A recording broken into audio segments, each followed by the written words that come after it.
이 형 요즘에 약간 좀 자만하고 있는 것 같아요. 뭘 자만해? 배너 형이 판타지 2위거든요. 저희 리그. 현실 세상으로 들어와야지. 아 형님 장이 요즘 같을 때는 판타지 세상이 낫지 않나요? 아 그렇긴 한데 새 세상에서 시즌은 그렇게 해야 되는 거 아니었어? 그렇게 길어지나요? 저는 그냥 한 쿼터 정도 봤는데 한 분기 정도 봤는데 아닐 수도 있어. 새 시즌에 저 준비가 안 지금부터 되는데. 이제 농구하고 야구도 시작하고 이제 아이스하키도 시작하고 계속 해야지.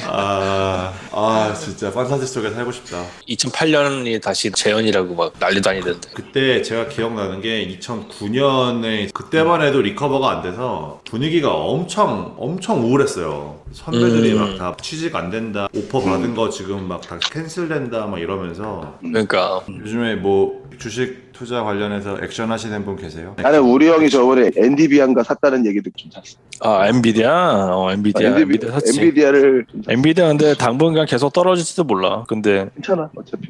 나는 좋은 거라고 생각해서 계속 사고 있어. 엔비디아가 옛날에랑 좀 비슷한 것 같아. 지금 이제 뭐 반도체 자체가 떨어지는 걸 떠나서 옛날에 2018년에 그때 크립토 무너지면서 엔비디아 엄청 떨어졌었거든. 근데 그게 가치가 보통 엔비디아가. 그래가지고 이번에도 뭐 이더리움이 뭐 바뀌면서 그 엔비디아 GPU 지금 쓸모없게 돼가지고 그런 것도 물리고 거기다가 또 PC들 사람들 엄청 샀대. 코로나 때. 할 게 없으니까 집에서 게임하려고. 그러니까 이제 그래픽카드 엄청 사가지고 했었는데 그게 요즘 다 빠지니까. 그러니까 뭐 옛날에랑 비슷해. 2018년인가 하여튼 그때도 한 50% 떨어졌었거든. 주가가 그때 떨어졌을 그때가 딱 크립토가 엄청 떨어졌을 때였고 마이닝도 그때 막 그래픽카드 가격이 엄청나게 올라갔었어. 그래서 수요가 많아가지고 그랬다가 이제 똥값 됐지 그래픽카드가. 그러면서 엔비디아 주가가 엄청 떨어졌었는데 지금은 약간 비슷해. 근데 지금은 뭐 매크로도 좀 안 좋고 반도체가 워낙 뭐 많잖아. 뭐 중국 쪽에 뭐 안 들어간다 그러고 어쩌고 저쩌고 하면서 그러면서 이제 또 최근에 엔비디아가 뭔가 또 신제품 이런 게 늦춰지면서 되게 안 좋게 나왔는데 이게 한동안 좀 갈 수도 있겠다는 생각이 들었어. 옛날만큼 바로 반등하진 않고. 근데 한 이렇게 한 50% 정도 옛날에 빠졌을 때도 그 이후에 한 300% 올랐거든. 그 이후로.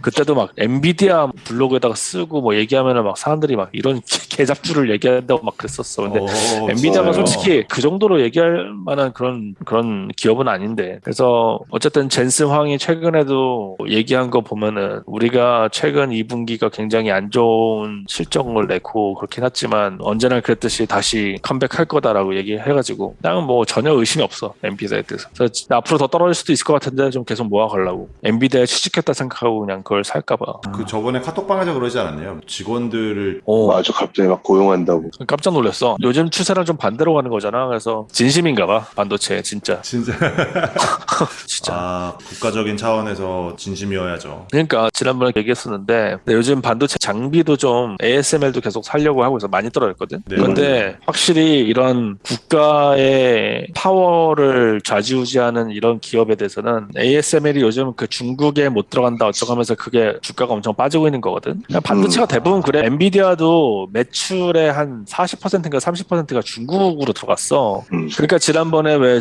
미국이 뭐 엔비디아 보고 중국에 AI 칩 팔지 말라고 뭐 이런 얘기를 막 하니까 주가가 우수수 떨어졌거든. 그러니까 당분간 지금 요새 중국 주기기 본격적으로 시작이 된 것 같아. 그래서 이번 년 초에도 이번에 왠지 1년 정도는 갈 것 같다고 그랬는데 1년도 더 갈 것 같아 내 생각에. 앞으로 한 2, 3년은 이렇게 가지 않을까 싶어. 왠지.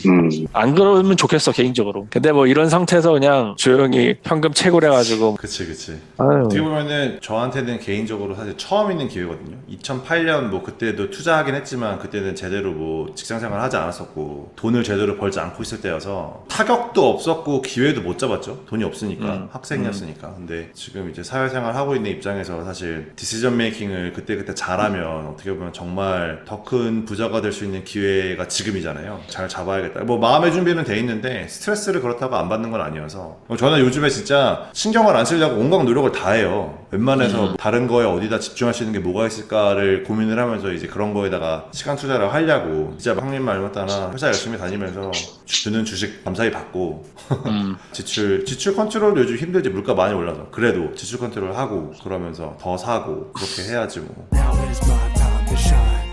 뭐 아직도 더 오래 갈 수 있다. 저는 개인적으로 생각을 해요. 평균적으로 이런 베어 마켓이 왔을 때 한 1년 반 정도 걸렸다 하잖아요. 근데 이제 그게 평균이니까 정말 길었던 거를 다 포함시켜가지고 닷컴 버블 때나 서프라임 때나 뭐 옛날에 인플레이션 있을 때 그때가 워낙 길었어요. 한 5년 걸리고 뭐 4년 걸리고 그랬기 때문에. 근데 웬만해서는 한 1년 정도 걸렸거든요. 사실상 1년 정도 이렇게 가는 거는 그냥 당연하다고 생각해요. 요새 최근 몇 년간 너무 좋았고 코로나 때도 플래시 크래시처럼 팍 수직 하락했다가 빠르게 올랐잖아요. 블랙스완이었죠. 까만 백조가 돌아다니까 저게 뭐야 하면서 무서웠던 거잖아요. 뭐 연준이 돈을 또 풀어가지고 했는데 이제 요즘은 좀 다르죠. 요즘은 천천히 흘러내리고 있으니까 원래 천천히 오랫동안 흘러내리는 게 더 무섭다고 그런 얘기를 했었는데 왜 매도 맞는 것도 전 고등학교 때까지만 해도 체벌이 있었거든요. 선생님들이 막 엉덩이 야구 배트 같은 걸로 막 때리고 그랬었는데 근데 그때도 그냥 단박에 때리는 선생님들이 좋았어요. 20대 때린다 그러면은 20대를 그냥 막 속사포로 다다다닥 때리는 게 훨씬 낫지 막 천천히 느릿느릿 때리는 그게 더 힘들어요. 그게 그래가지고 요즘도 약간 그런 상황인 것 같은데 근데 이거는 당연한 겁니다. 당연한 거고 뭐 이 정도는 우습게 제껴야 내가 주식 좀 한다 이렇게 어디서 소리 들을 수 있어요. 그러니까 걱정하지 마시고 괜찮아 경험이 있으니까 이런 거 다 괜찮을 거야 하다가 어느 순간 그게 갑자기 와요. 어느 순간 짜증이 나는 거예요. 그러니까 감정이 치고 들어오는데 그러니까 감정이 치고 들어올 틈을 주면 안 됩니다. 이럴 때는 워렌 버핏도 그랬잖아요. 이럴 때는 그냥 아이스크림 먹고 애들이랑 가서 놀라고. 근데 물가가 올라가면 그 인플레이션의 시기를 보면은 모든 가격이 다 올라가기 때문에 결국은 화폐 가치가 더 떨어진다는 겁니다. 그죠? 부동산도 오르고 괜찮은 자산은 다 올라가니까 더 세일할 수도 있어요. 사실상. 근데 세일 기간이 있을 때 사가는 건 좀 좋다고 생각합니다. 사실 지난 5년간 동안 기다렸던 세일 기간이에요. 물론 더 떨어질 수도 있죠. 진짜 좋은 주식이다 그러면 굉장한 세일 기간입니다. 저는 2008년 이후에 입사했는데 선배들이 이미 그러니까 물려있던 거죠. 선배들, 임원들, 회사 오래 다니신 분들이 부동산 하는 거 아니야, 주식하는 거 아니야 라고 그랬어요. 다 같이 너희 지금 회사에서 뭐 주식 받지? 이 동네에서 부동산 살 때 그냥 무조건 월세 살라고 그랬어요. 왜 그런 얘기를 했는지 모르겠어요. 그건 과거에 모든 게 포커스되어 있는 거잖아요. 직장이 번듯하게 있으셨던 분이거든요. 심지어 물렸다 하더라도 그 상황에서는 오히려 레버리지를 일으켜가지고 그러니까 물론 지금 레버리지를 쓰는 게 아닙니다. 지금 같은 상황에서는 더 떨어질 수 있다는 말이 있잖아요. 지금 주식시장이 어떻게 보면 더 빨리 떨어졌는데 발목에서 사야 된다 뭐 했을 때 그게 발목이 내려가는 발목이 아니라 올라가는 발목에서 사야 된다는 말이 있잖아요. 그래서 뭐 레버리지를 뭐 지금 당장 일으키는 거는 그렇게 좋은 것 같진 않아요. 근데 어쨌든 간에 준비는 해놔야죠. 그리고 제가 이게 미국에서 있잖아요. 거기 일하시는 분 중에서 옛날에 호모도 얘기했는데 엔지니어들은 테크니션과 자기를 구분하는 걸 되게 기분 나빠한다. 그런 말이 있었는데 그게 그러니까 약간 직급 때문에 그런 것 같아요. 회사에서 이렇게 막 공부를 막 많이 해가지고 한 사람들은 어디 엔지니어로 포지션을 들어가고 기술직으로 해가지고 들어오신 분들은 테크니션 이렇게 나누는 것 같긴 한데 근데 거기 전설적인 테크니션이 있어요. 여기 막 박사까지 막 다 받고서 막 고개를 빳빳이 쳐들고 막 저같이 막 그런 사람들이 이제 엔지니어로 와가지고 있는데 그런 사람들 보면서 이렇게 아휴 너희들 고생이 많다. 앞으로 살 날이 힘들겠구나. 이렇게 하면서 전설적인 분이 있었는데 이분은 그 스스로의 그 시스템을 만드셨더라고요. 그러니까 2000년도랑 2008년도 하락을 계기로 소형 부동산을 계속 쌓아가셨어요. 계속. 그러신 분이 있어가지고 사실상 그분은 뭐 일반 엔지니어보다 연봉이 70% 60% 정도밖에 안 될 거예요. 하지만 누구보다도 자산가가 되셨죠. 그런데 그거를 갖다가 소득을 아껴가지고 그리고 이제 회사를 다니고 있잖아요. 그래서 그 대출을 이용했던 거죠. 그분은 어쨌든 이 흐름을 보고 있던 거죠. 흐름을. When your time comes, don't postpone it. When others down and out, you don't condone it. Truth be told, yourself is your toughest opponent. When your moment comes, grab hold and own it.